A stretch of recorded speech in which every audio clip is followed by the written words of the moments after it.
Кезек Конституциялык соттун төрагасына жетти. Сот тутумундагы жогорку жетекчилер отставкага кетишти. Эми алардын ордуна ким келет деген суроо кызуу талкууланып, жогорку кеңеште бир нече ысым айтыла баштады. Ала Букадагы алтын кенин казган ишканага куралчан кол салып, 10 миллион сом чыгым келтиргендер кармалды. Алар 1 жылдан бери изделип жаткан. Дарыканаларга колдонуу мөөнөтү өтүп кеткен дары-дармектерди сатып жүргөн фармацевтикалык компания аныкталып, жетекчиси кармалды. Баарынан кооптуусу импорттук препараттардын ичинде балдарга керектүү делген дарылар болгон. Дыйкандар менен аткаминерлер ортосуна бүлүк салган номер 309-токтом. Айыл чарба министрлиги мамлекеттин айдоо жерлеринин көбүн кооперативтерге бөлүп берели десе, дыйкандар ал тилкелер аткаминерлердин тааныш билиштерине гана тиерин айтышууда.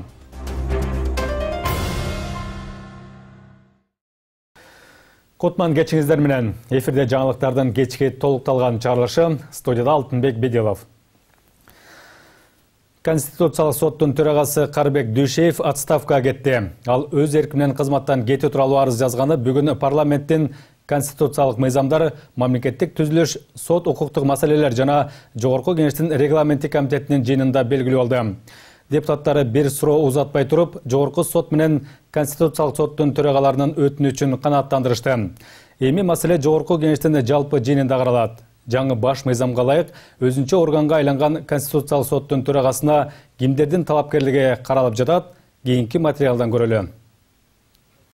Кезек Конституциялык сотко жетти. Жогорку соттун төрайымы Нургүл Бакирова отставкага кеткенден бир күн өткөндөн кийин эле Конституциялык сотту 2019-жылдан бери жетектеп жаткан Карбек Дүйшеев ордун бошотуп берди. Ал өз эрки менен кызматтан кетүү тууралуу арыз жазганын бүгүн парламенттин конституциялык мыйзамдар, мамлекеттик түзүлүш, сот укуктук маселелери жана жогорку кеңештин регламенттик комитетинин жыйынында президенттин жана министрлер кабинетинин парламенттеги өкүлү Алмазбек Абытов билдирди. Кыргыз Республикасынын конституциясынын 70 беренесин 4-бөлүгүнүн 5-пунктуна Кыргыз Республикасынын судьяларынын статусу жөнүндө Кыргыз Республикасынын конституциялык мыйзамынын 20-беренесинин 3-бөлүгүнө ылайык жана Кыргыз Республикасынын судьялар кеңешинин сунушунун негизинде Дүйшеев Карбек Арстанбековичти Кыргыз Республикасынын конституциялык сотунун төрагасы кызматынан өз каалоосу боюнча бошотууга макулдук берүүнү суранам.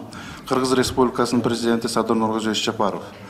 Маселени колдоп беришиңерди суранабыз. Тармактык комитеттин мүчөлөрү Конституциялык сот менен жогорку соттун төрагаларынын өтүнүчүн бир добуштан канааттандырышты. Добушка коем. Каршы жок, макул өттү.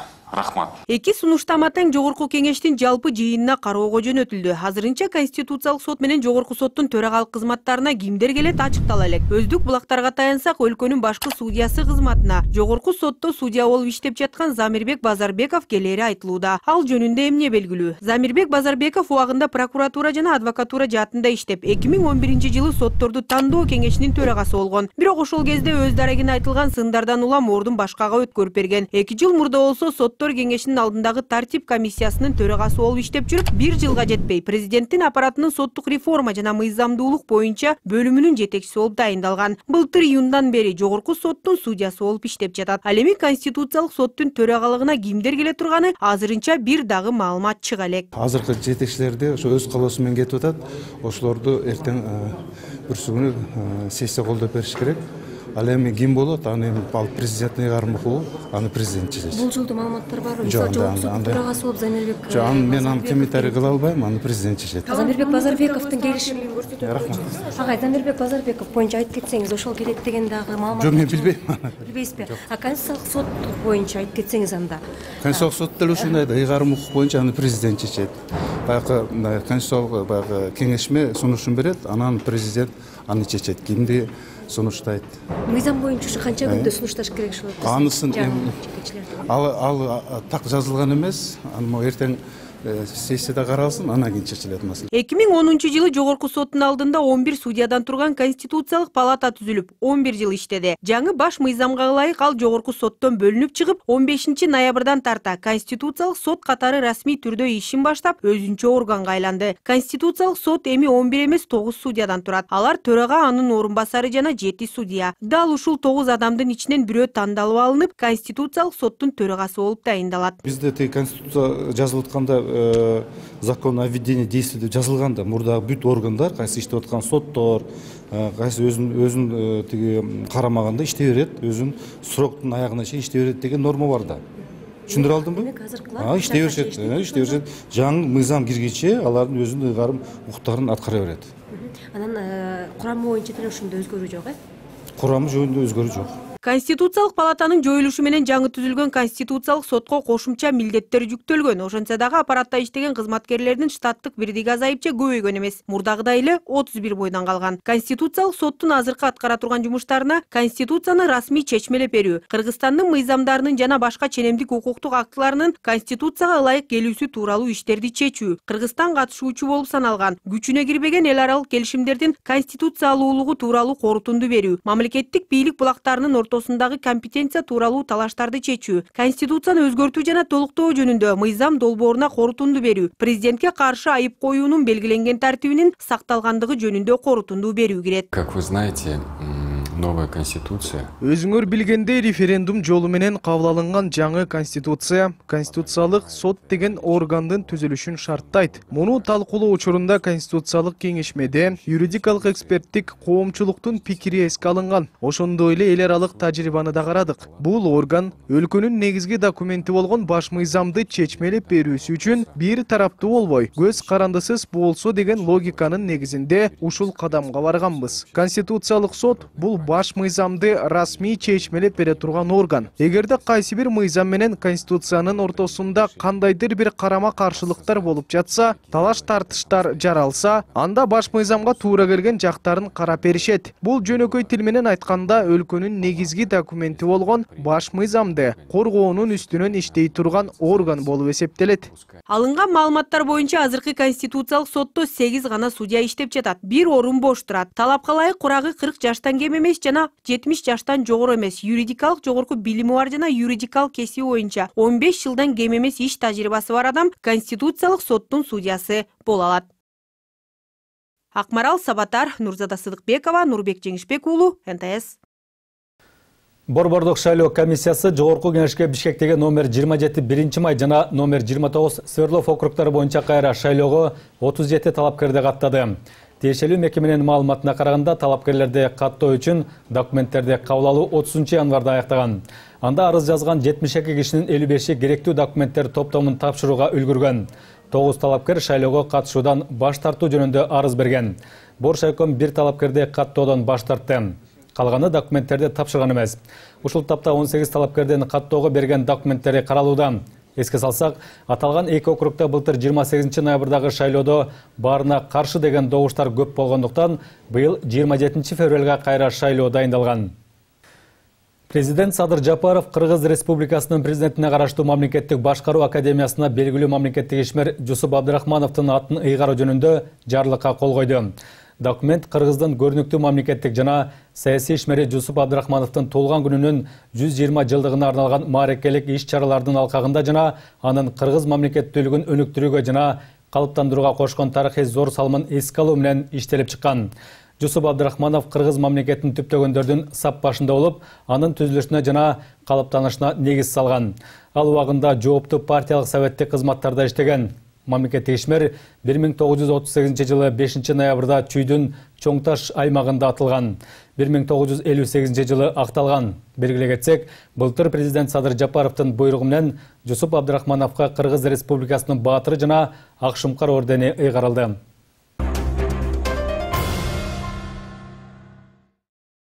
Дейкандар менен атка минерлер ортосуна бөлүк салган номер 309 токтом. Учурда дал ушул документтин тегерегинде бир топ талаш тартыштар жүрүп жатат. Ага ылайык мамлекеттик фонддун эсебиндеги 278 000 гектар айдоо жердин 75% айыл чарба кооперативтерине бөлүнүп берилет. Бирок айыл чарба министрлигинин мындай чечимине фермерлердин бир тобу каршы чыгууда. Айтымдарында мындай боло турган болсо, кооперативтерге эделген жерлер атка минерлердин тааныш билиштерине гана тийип, жөнөкөй багбан дейкандарга болсо ижарага жерлер артпай калат.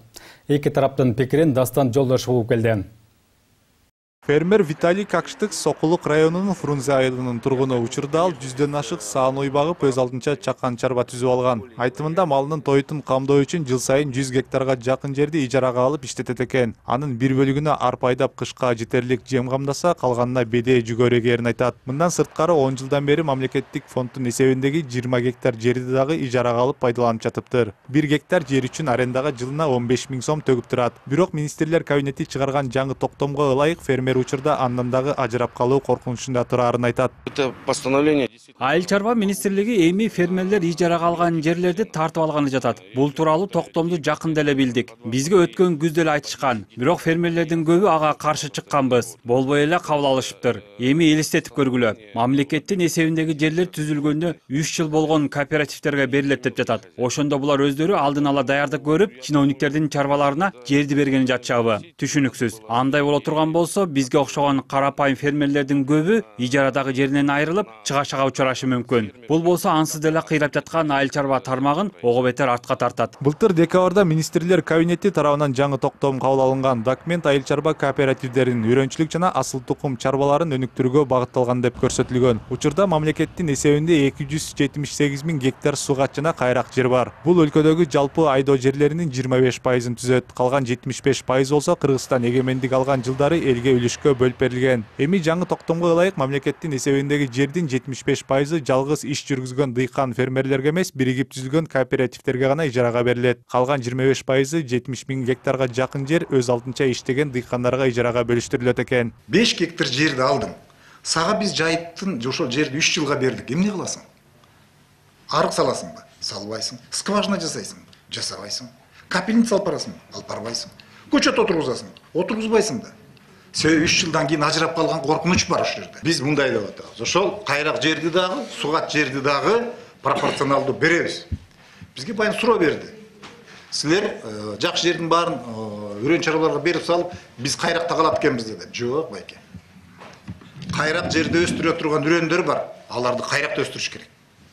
Биз ошон үчүн пропорционально беребиз. Бирок айыл чарба министринин айткандарына караманча каршы чыккандардын дагы бири фермер Манас Саматовдун пикири башкача. Анын айтымында мамлекеттин эсебиндеги аянттын баардыгы жерге муктаж болгон карапайым элге үлүшкө бөлүнүп берилиши керек. Себеби буга чейинки 2007 жылы кабыл алынган токтом деле оң натыйжа берген жок. Мамлекеттик фонддун эсебиндеги жерлер аукцион катары 5 жылда бир берилип, аны болсо дайыма эле акчалуулар гана алып бээлеп келчү дейт. Жакынкы келечекте бир дагы квадрат сантиметр жер мамлекеттин карамагында калбаш керек.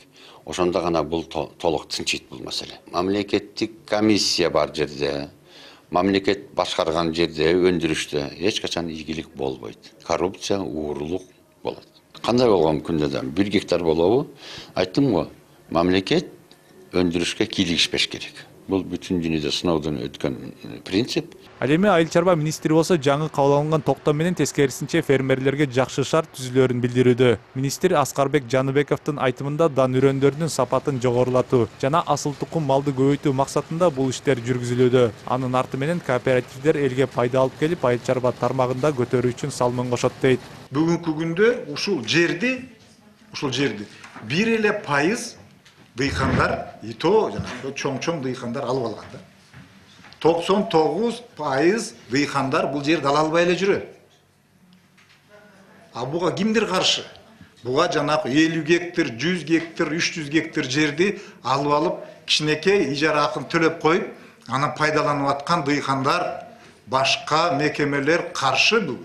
Ошол эле учурда бул токтомго айрым депутаттар дагы каршы чыгышууда. Эл өкүлү Султанбай Айжигитов документти элге конституцияга каршы деп атап, ишке кирсе элет жергесинде чыңалууну күчөтөт деп билдирди. Парламентарий токтомду артка чакыртып алууну талап кылды. Ушундай эле өтүнүч менен айыл чарба тармагында иш алып баргандар. Ар кандай бирикмелер бийликке кайрылууларды жасашты. Бирок айыл чарба министри артка жол жок, документ ишке кирди деп билдирди.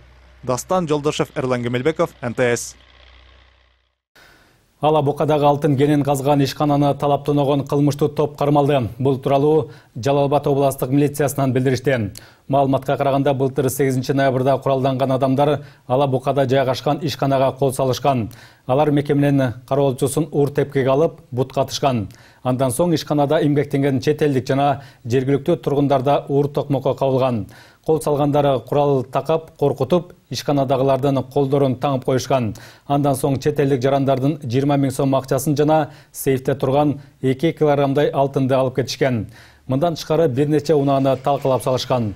Келтирилген чыгым 10 миллион сомду түзгөн. Бул фактылар боюнча каракчылык беренесинин негизинде кылмыш иши козголуп, иликтөө башталган. Анын алкагында Ала Бука районунун 30, 27 жана 26 жаштагы тургундары кармалышкан. Алар тергөө абагына 2 айга камалышты. Учурда тергөө иштери уланууда. Бишкекте бир түндө бир нече унааны катары менен өрттөтүү делген шектүүнүн психикалык абалы текшерилүүдө. Тиешелүү кылмышка шектелип, кече 33 жаштагы жаран кармалган болчу.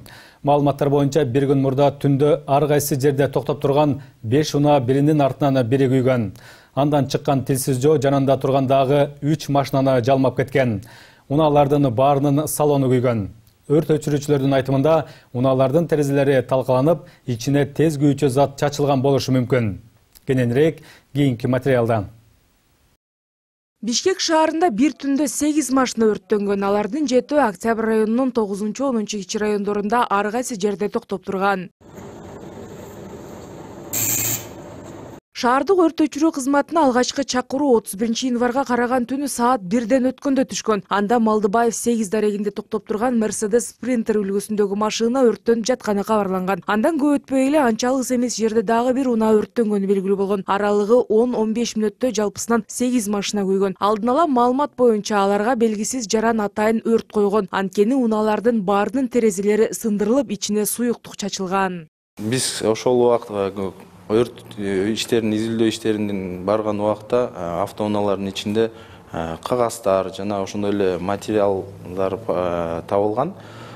Бул атайын бир химиялык суюктуктарбы же болбосо бир бат күйүүчү заттар менен өрттөлүшү мүмкүн деген эме болот, божомол болуп жатат. Кылмышкер кармалардын алдында 9-кичи районда жайгашкан мынабул үйдүн короосунда турган Audi 6 үлгүсүндөгү бул автоунааны өрттөөгө да жетишкен. Бул машинанын ичинде эч нерсе калган эмес, баары өрттөнүп кеткен, бир гана корпусу гана калган. Бул унаадан чыккан алууланган от жанда турган машинага да жалмашкан, анын бир капталы күйүп кеткен. Анын ээси азыркы учурда сырдоо иштерин жүргүзүү үчүн устага алып кеткенин билдирди. Я проснулся, смотрю, горит. Мен уктап жаткам, аялым сыртта кошунабыздын машинасы өрттөнүп жатканын айтты. Сыртка чыксак, милиция кызматкерлери жүрүптүр. Арабыздан бирөө келип бир чака суу чачты эле, ал жардам берген жок. Күчөп кетти. Ким өрт койгонун көрбөй калдык да. Бирөө атайын кылыптыр деп ойлодук. Өрттөлгөн Volkswagen Passat үлгүсүндөгү унаада короодо токтоп турган. Ээси машинасынын сынган терезесин жууркан менен тосуп койгон. Салону гана жабыркагандыктан сыртынан машина өрттөнгөндөй көрүнбөйт. Кошуналардын айтымында жакында эле унааны насыяга алган экен.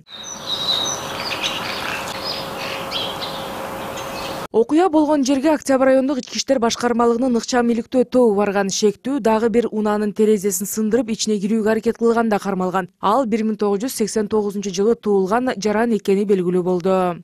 Сотрудниками следственно-оперативной группы машиналарды өрттөө боюнча кылмыш жаза кодексинин башка бирөөнүн мүлкүн жок кылуу же зыянга учуратуу беренеси менен кылмыштардын жана жоруктардын бирдиктүү реестрине катталып, кылмышка шектүү катары 33 жаштагы жаран кармалды. Анын башка кылмыштарга да катышы бар же жогу текшерилип жатат. Тергөө амалдары жүрүүдө. Шектүү эмне себептен унааларга өрт койгону белгисиз. Тергөөнүн кызыкчылыгы үчүн да ачыкталган жок. Ошол эле убакта анын психологиялык жактан жабыркап же жабыркабаганын текшерүү үчүн медициналык экспертизалар дайындалганы да белгилүү болду. Учурда шектүү Бишкек шаардык ички иштер бөлүмүнүн убактылуу кармоочу жайында отурат. Рахат Жаныбекова, Адлет Чукоев, НТС. Чүй областында маң заттарын сатып жүргөн аял кармалды. Бул тууралуу ички иштер министрлигинен билдиришти. Маалыматтарга караганда, кече Сосновка өткөрмө постунан Honda Fit унаасы токтотулган. Ага чейин баңгизаттарды мыйзамсыз жүгүртүүгө каршы күрөшүү кызматына жүргүнчүлөрдүн арасында наркокурьер бар экендиги тууралуу ыкчам маалымат түшкөн. Тинте келгенде 1 килограммдан ашык гашиш табылган. Аны Токтогул районунун Кызыл Өзгөрүш айылынан 48 жаштагы тургуну алып келе жатканы аныкталган. Шектүү номер 1 тергөө абагына киргизилип, тергөө иштери уланууда.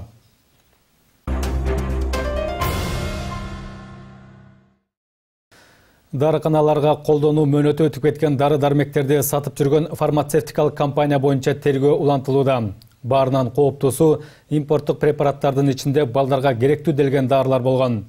Ал арада саламаттыкты сактоо министрлиги ички аудит жүргүзүп, анын жүрүшүндө 17 медициналык мекеме жана жеке фармацевтикалык компанияда мыйзам бузуу аныкталганы белгилүү болду. Чогултулган материалдар укук коргоо органдарына берилген. Ошол эле учурда бөлүнгөн каражатты максатсыз пайдаланган айрым жетекчилер күнөөлөрүн мойнуна алып, өз ыктыярлары менен чыгымды төлөп берип жатышканы да айтылды. Бирок алар кайсы атка минелер жана канча кайтарышканы ачыкталган жок. Теманы Дүйшөн Шаршенбеков улантат. Өлкөдөгү дарыканаларга колдонуу мөөнөтү өтүп кеткен дары-дармектерди сатууга шектелип кармалган жеке компаниянын жетекчисинин баш коргоо чарасы каралып, камакка алынды. Чечимди Бишкектин 1-май райондук соту чыгарган. Атайын кызматтын маалыматына караганда, азырынча аталышы ачыктала элек, фармацевтикалык компаниянын жетекчиси мөөнөтү өтүп кеткен дары каражаттарын жасалмалоо жолу менен колдонуу убактысын узартып турган. Баарынан коркунучтуусу ал препараттардын ичинде балдарга керектүү делген дарылар арбын болгон. Мында эки тарап жең ичинен сүйлөшүп, ушундай ишке барганы да айтылууда. Козголгон кылмыш ишинин алкагында аталган ишкананын кызматтык жана кампа жайларында тинтүү жүргүзүлүп, финансылык документтер жана дары-дармектер алынып, ишкананын мыйзамсыз иш-аракеттери тастыкталган. Тергөө иш-чараларынын алкагында буюм далилдери, ошондой эле жарактуулук мөөнөтү өтүп кеткен дары-дармектер алынып, дары-дармектердин таңактарындагы жарактуулук мөөнөтүн бурмалоо белгилерин аныктоо үчүн тиешелүү экспертизалар дайындалды. Атайын кызмат фармкомпаниянын кампасында тинтүү жүргүзгөнүн айтканы менен, далил катары жарактуу мөөнөтү узартылган кайсы дары-дармектер алынганын ачыктаган эмес. Маалыматта компания колдонуу мөөнөтү жасалмаланган препараттарды дарыканаларга жиберип, ал жерден дарыгерлердин көрсөтмөсүнүн негизинде бейтаптар сатып алып турушкан. Бул үчүн фармкомпания сатуучулар менен дарыгерлерге сыйакы төлөп турган. Ошондой эле препараттарды сатуудан түшкөн каражаттардын кайсы бир бөлүгү фармацевтика жайлары менен ак халатчандарга бонус катары калтырылганы да айтылат. Мунун баардыгын кармайт деген бул биздин аудиторлор тиги булар штраф салып, сертификат өтүп кеткендерчи кээ бирлерин биз эмеден жумуштан алып атабыз.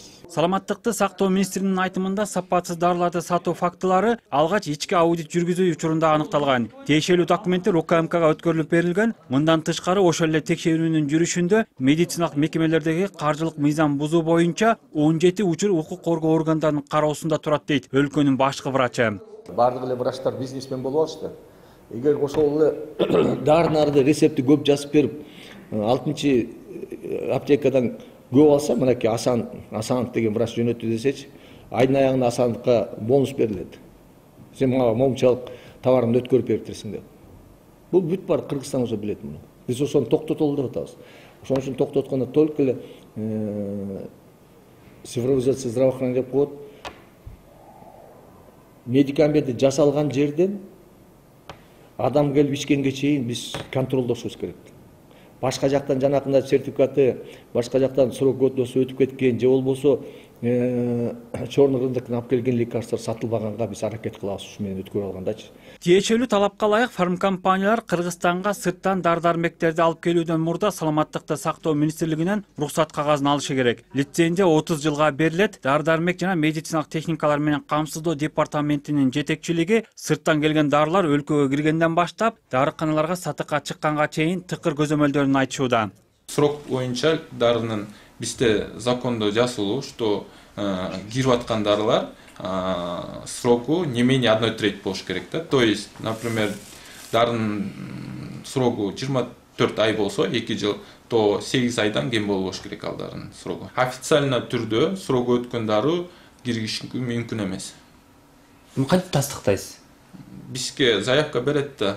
Заявкадан биз срогун карайбыз да. Тиешелүү департамент препараттарды сырттан келген учурда гана текшерүүгө алып, өлкө ичинде андан ары сатылуусун көзөмөлдөй албайт. Анан да ишкерчилик субъектилерин текшерүүгө киргизилген мораторийге байланыштуу 4 жылдан бери көз сала албай келишет. Анда фармкомпания 10 күн мурда эскертүү берилип, анан текшерилиши зарыл. Бул убакта жеке тарап мөөнөтү өтүп кеткен же жасалмаланган препараттын катып коюшу да мүмкүн. Биз пландуу текшерүүгө сөзсүз түрдө фармацевтикалык ишмердүүлүктөгү субъектилерди коюп, улам текшерип турганыбыздын өзү биздин элдердин дары-дармектердин коопсуздугун, эффективностун боюнча, жарамдуулугу жөнүндө фармпорядок боюнча караганга шарт түзмөк. Ал эми мораторий ошол нерсени четке кагат. Дары-дәрмек базарында сапатсыз препараттар сатылган фактлардан кийин тиешелүү департамент экономика жана коммерция министрлигине кайрылып, анда фарм компанияларды текшерүү сунушун киргизүүнү көздөп жатыптыр. Учурда өлкөдө дары ташыган компаниялардын саны 200дөн ашат, ал эми дарыканалардын саны 3200дөн көп жана басымдуусу Бишкек шаарында жайгашкан. Дүйшөн Шаршенбеков, Денисламбек Бейшенбаев, МТС. Өлкөдө акыркы бир суткада коронавирустан 4 бейтап каза тапты. Бул тууралуу Саламаттыкты сактоо министрлигинен билдиришти. Ошол эле убакта жаңы жуктурган учурлар 202 адамдан аныкталган. Алардын көпчүлүгү Бишкек шаары менен Чүй, Ысык көл, Баткен областарында. Акыркы суткада 547 адам илдеттен сакайып чыккан. Учурда стационарларда коронавирустан 1063 бейтап, ал эми амбулатордук түрдө 5000 адам дарыланууда. Ал арада акылачандар илдеттин алдын алуу үчүн жарандарды вакцина алууга үндөп жатат. Былтыр марттан бери вируска каршы вакцинанын биринчи дозасын алгандардын жалпы саны 1.300.000ден ашкан. Ал эми экинчи дозасын алгандар 1.100.000ге чукулдады. Саламаттыкты сактоо министрлиги жашы 60тан өткөн адамдарды бустердик дозаны алууга чакырууда. Мына ушул жана башка жаңылыктарды НТС Чекит KG сайтынан да тааныша аласыздар. Кечиңиздер көңүлдүү улансын. Саламатта туруңуздар.